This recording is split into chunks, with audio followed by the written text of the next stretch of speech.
Hey guys, welcome back to my channel. आप सुन रहे थे मेरे साथ लव यू जिंदगी भाग 30।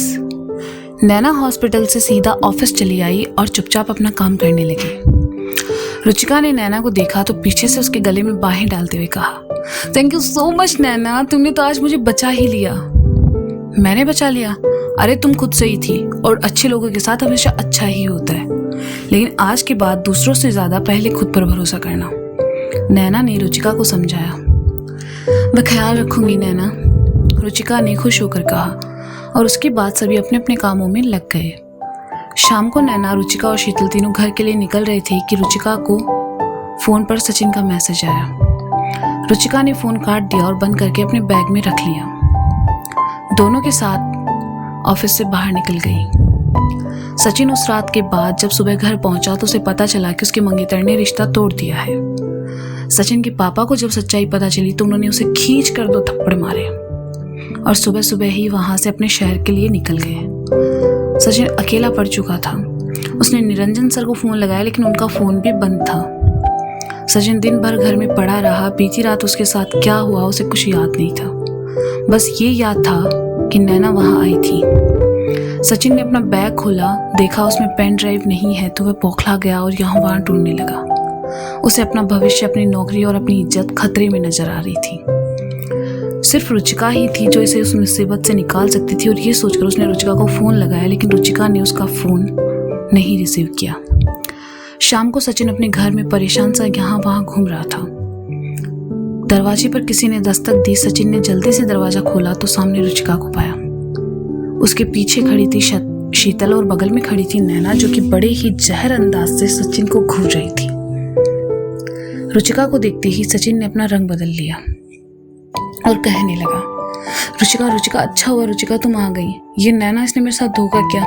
मैं मानता हूँ मैंने तुम्हारा दिल तोड़ा, लेकिन मैं बहक गया था रुचिका। सट्टाक। एक झन्नाटेदार थप्पड़ रुचिका ने सचिन को मारा। सचिन के होश ही उड़ गए। उसे रुचिका से ये उम्मीद नहीं थी। वह हक्का बक्का रह गया। रुचिका ने उसके कॉलर पकड़ी और कहा, तुम्हारे जैसे घटिया इंसान पर भरोसा करके पहले ही मैं बहुत बड़ी गलती कर चुकी हूँ, लेकिन अब नहीं। आज के बाद अपनी ये गंदी शक्ल मुझे मत दिखाना। रुचिका मेरी बात तो सुनो, सचिन ने कहा। चुप कर। आइंदा से अगर तूने मुझसे बात की या बात करने की कोशिश भी की तो तेरी वो हालत करूंगा तू सोच भी नहीं पाएगा। रुचिका ने पहली बार सचिन को सीधी गाली दी। नैना ने सुना तो रुचिका को साइड हक करते हुए कहा, ना ना ना ना ना, मेरे बच्चे गाली सूट नहीं करती तुम पे। कहकर सचिन की ओर पलटी और कहा, सुन बे लपट झंटूस, आज के बाद अगर रुचि के आसपास भी दिखाई दिया या खुद को ज्यादा होशियार समझने की कोशिश की तो तेरी याद रखना, कल रात की तेरी सारी रंगबाजी मेरे फोन में सेव है। इसे अकेले समझने की भूल कभी मत करना। कहते हुए नैना, शीतल और रुचिका वहां से चली गई।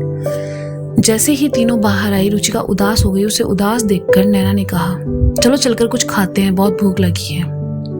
तीनों एक ढाबे पर पहुंची। बाहर बड़ी बेंच पर आ बैठी।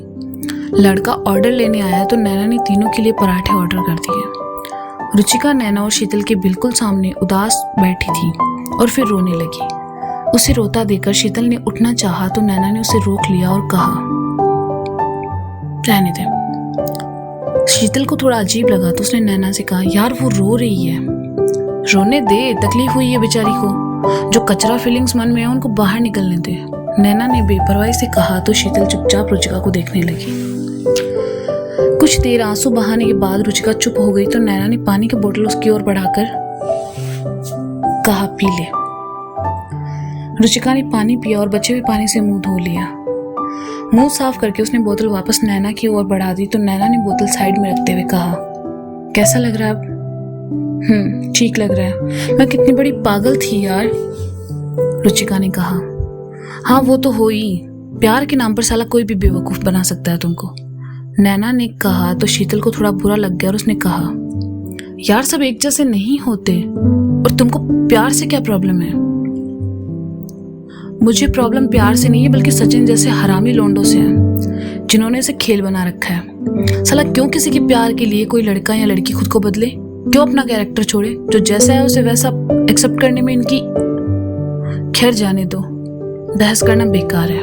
कहते कहते नैना रुक गई और ध्यान दूसरी ओर लगा लिया तो देखा दो छोटी छोटी लड़कियां कुछ ही दूर खड़ी आस भरी नजरों से सामने खाना खाते हुए उन लड़कों की ओर देख रही थी। उनके चेहरे से पता चल रहा था कि वो दोनों भूखी थी। नैना उठी और उनके पास आकर कहा, भूख लगी है? दोनों लड़कियों ने पहले एक दूसरे की ओर देखा और फिर गर्दन झुका दी। नैना समझ गई। उसने उन दोनों को बैठने को कहा और लड़के को बुलाकर उनके लिए पराठे और दही लाने को कहा।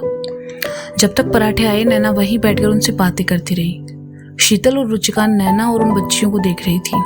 नैना ने उन्हें खाने को कहा और वापस अपनी जगह लौट आई। रुचिका ने उसके बैठते ही कहा, अब ये कौन सा रूप था तुम्हारा? ये भी प्यार ही है। अब बाबू सोना वाला सीन तो अपने साथ है नहीं, सो ऐसे लोगों पर प्यार दिखा देती हूँ। प्यार होना जरूरी है, अब इस पे किसी का कॉपीराइट तो है नहीं कि सिर्फ बाबू सोना को ही मिलेगा।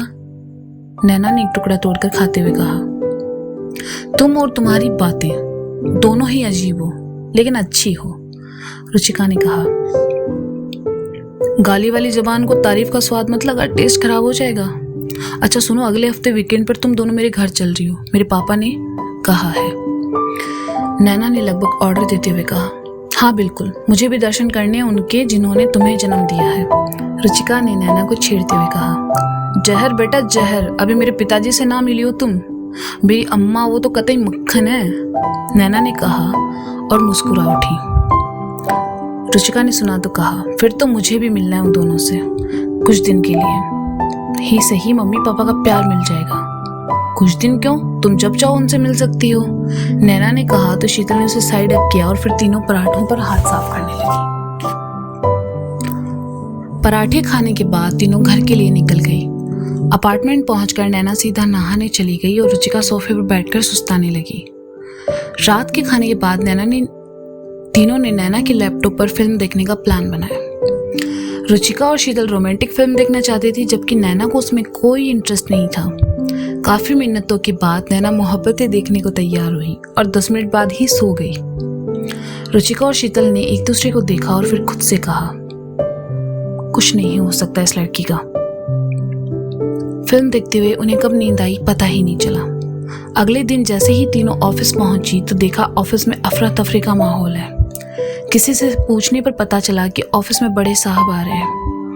रुचिका शीतल बाकी स्टाफ के साथ डिस्कस करने लगी और नैना अपने कैबिन में आकर अपना काम करने लगी। उसे जैसे इस बात से कोई खास फर्क ना पड़ा हो। कुछ देर बाद ही कंपनी के मालिक अपने बेटे के साथ वहां पहुंचे। उनके साथ 4 लोग और थे जो उनका सामान उठाए चल रहे थे। उनके आते ही सारा स्टाफ उनके सम्मान में खड़ा हो गया।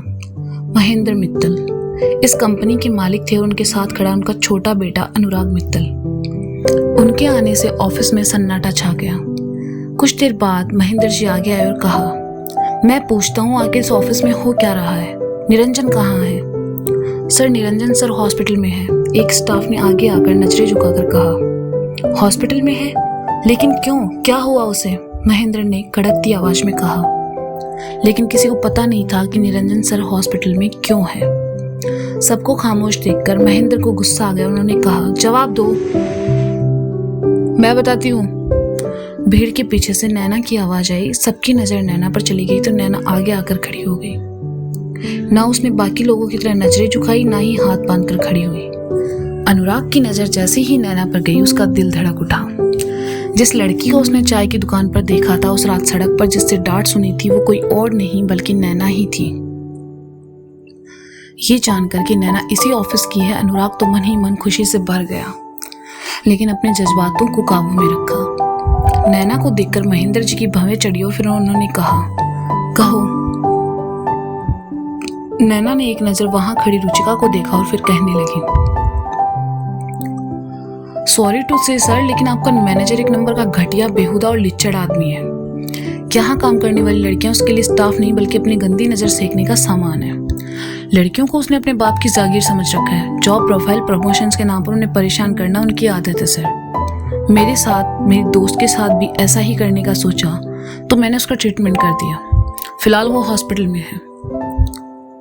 नैना की बात सुनकर महेंद्र ने कहा, निरंजन पिछले 10 सालों से यहाँ काम कर रहा है, आज तक किसी ने उसके खिलाफ कोई शिकायत नहीं की। मैं कैसे मान लूं उसने ये सब किया? और तुम सच कह रही हो? मत मानिए, आपके मानने या मानने से मुझे घंटा फर्क नहीं पड़ता। 20,000 की नौकरी के लिए तलवे चाटना, जी हुजूरी करना, गलत होने पर चुप रहना मुझे नहीं आता। कंपनी आपकी और हम सब यहाँ काम करने वाले वर्कर्स, इसका मतलब ये नहीं है कि हमारी कोई सेल्फ रिस्पेक्ट नहीं है। मैनेजर जैसे आदमी को काम पर रखकर आप अपनी कंपनी का नाम डुबो रहे हैं। नैना ने महेंद्र की आंखों में देखते हुए कहा, ये क्या बकवास कर रही हो तुम? महेंद्र ने थोड़ी ऊंची आवाज में कहा तो नैना ने अपनी जेब से पेन ड्राइव निकाली और महेंद्र की ओर बढ़ाकर कहा, इसमें उनके खिलाफ सारे सबूत हैं सर, एक बार देख लीजिए। महेंद्र ने पास खड़े लड़के से देखने को कहा। उसने नैना के हाथ से पेन ड्राइव ली और लगाकर देखा तो दंग रह गया। कुछ देर बाद महेंद्र से कहा, सर इसमें कंपनी के सारे प्राइवेट डाटा मौजूद है। अगर ये बाहर दूसरी कंपनी के पास चली जाए तो आपको करोड़ों का नुकसान हो सकता है। लड़के की बात सुनकर महेंद्र सकते में आ गया और नैना की तरफ देखकर कहा, तुम्हें ये कहां से मिली? सर मुझे ये कहां से मिली ये इम्पोर्टेंट नहीं है। कंपनी के प्राइवेट डाटा ऑफिस में काम करने वाले एक लड़के के पास कैसे आई ये इम्पोर्टेंट है। कहकर नैना ने शुरू से लेकर अब तक की सारी बातें सबके सामने महेंद्र जी को बता दी। उन्होंने सुना तो एक धक्का सा लगा। महेंद्र जी को खामोश देखकर नैना ने कहा, मैनेजर जैसे लोग अपने मतलब के लिए एक दिन खुद को भी नोच लेते हैं। अब आप फैसला कीजिए सर कि वो आपसे इस कंपनी में आते हैं या नहीं। नैना के बोलने से बाकी लड़कियों की हिम्मत भी बढ़ी और सबने आगे आकर मैनेजर के बारे में शिकायत करनी शुरू कर दी। महेंद्र जी ने सुना तो उन्हें मैनेजर पर बहुत गुस्सा आया और अनुराग से कहा, अनुराग इसी वक्त मेरे कैबिन में आओ। जी पापा, कहकर अनुराग वह पेन ड्राइव लेकर उनके पीछे पीछे चला गया। जाते जाते उसने नैना को पलटकर देखा और चला गया। ऑफिस के सारे लोग नैना को घेर कर खड़े हो गए। बेचारी नैना बस उनकी बातें सुनती रही और फिर सबको साइड करके चली गई। कैंटीन में आकर नैना ने चाय देने को कहा। और कुछ भी दूं दीदी? लड़के ने चाय छानते हुए कहा। जहर है? नैना ने बहुत चढ़ाकर पूछा तो लड़के ने मासूमियत से कहा, वो तो नहीं है। तो फिर पूछ क्यों रहा है? चुपचाप चाय दो। नैना ने कहा। उसके दिमाग में बार बार अनुराग का चेहरा आ रहा था। वो मन ही मन सोच रही थी, कहीं तो देखा है इसे, पर कहाँ? दीदी आपकी चाय, लड़के ने नैना के सामने चाय का कप रखते हुए कहा। नैना चाय लेकर वहीं खड़ी होकर पीने लगी। अनुराग अपने पापा के साथ कैबिन में आया, जो कि महेंद्र जी का पीए भी था। अनुराग, अभी के अभी निरंजन और सचिन का रिजाइन लेटर तैयार करो। मैं उन्हें आज के बाद मेरे ऑफिस में नहीं देखना चाहता। और वो लड़की, क्या नाम है उसका? हाँ वो लड़की नैना, उसे अभी के अभी मेरे कैबिन में भेजो, महेंद्र जी ने कहा। जी पापा, कहकर अनुराग वहां से चला गया। अनुराग के जाने के बाद उनका पीए उनके पास आया और कहा, सर हो सकता है लड़के को कोई गलतफहमी हुई हो और निरंजन जी से अनजाने में कोई गलती हुई हो। नहीं कपिल, जिस बेबाकी से उस लड़की ने अपनी बात सबके सामने रखी, मुझे नहीं लगता उसने कुछ झूठ कहा। बल्कि मुझे तो निरंजन पर गुस्सा आ रहा है कि वो इतनी नीच हरकत कैसे कर सकता है। यह हमारी कंपनी की इमेज का सवाल है, महेंद्र जी ने कहा। कुछ देर बाद नैना उनके कैबिन में आई और कहा, यस सर, आपने बुलाया? हाँ नैना, थैंक यू, कंपनी के लिए तुमने बहुत अच्छा कदम उठाया। ये डाटा बहुत इंपॉर्टेंट था। नैना अगर गलती से भी बाहर चला जाता तो कंपनी बहुत बड़े लॉस में चली जाती, महेंद्र जी ने कहा। थैंक यू सर, बट आपको मुझे थैंक यू कहने की जरूरत नहीं है। मैंने वही किया जो मुझे सही लगा। हम लड़कियां अपना घर, अपने पेरेंट्स छोड़कर जॉब के लिए अपने शहर से इतनी दूर आते हैं। सेफ्टी जरूरी है सर। अगर बड़ी कंपनियों में ये सब होता है तो छोटी जगह तो हम लड़कियां काम कर ही नहीं पाएंगी, नैना ने कहा। I understand. मैं आज ही पूरी देखरेख के साथ नया मैनेजर अपॉइंट करता हूँ। इस ऑफिस में काम करने वाली सभी लड़कियों की सेफ्टी की जिम्मेदारी इस ऑफिस की होगी, महेंद्र जी ने कहा। Thank you sir. नैना मुस्कुरा दी और जाने लगी तो महेंद्र जी ने कहा, नैना, यस सर, तुम बहुत अच्छी लड़की हो, बेबाक हो, स्ट्रांग हो, बस थोड़ा सा अपनी लैंग्वेज पर ध्यान दो तो इस ऑफिस के लिए अच्छा होगा, महेंद्र जी ने कहा। नैना मुस्कुराई और अपने दोनों हाथों को बांधकर कहा, सर, मैं किसी इंसान के लिए खुद को नहीं बदल सकती। ये तो फिर भी जॉब है। अपने इस एटीट्यूड की वजह से मैंने अब तक बहुत सी जॉब छोड़ी है, या यूँ मान लीजिए निकाल दी गई, लेकिन मैं अपने इस एटीट्यूड के साथ खुश हूँ सर। अपना कैरेक्टर बदलकर जीने से अच्छा है मैं अपने एटीट्यूड के साथ खुश रहूँ। लोगों के मुताबिक ज़िंदगी जीना मैंने कभी नहीं सीखा। मुझे जो सही लगता है मैं वही करती हूँ, चलती हूँ, कहकर नैना वहाँ से चली गई। महेंद्र जी मुस्कुराते हुए बस नैना को जाते हुए देखते रहे। तो गाइस, ये था लव यू जिंदगी पार्ट 30। इसका अगला भाग आप जल्दी सुनेंगे मेरे साथ मेरे चैनल पर। तब तक के लिए शुक्रिया, बाय बाय और अपना ख्याल रखें।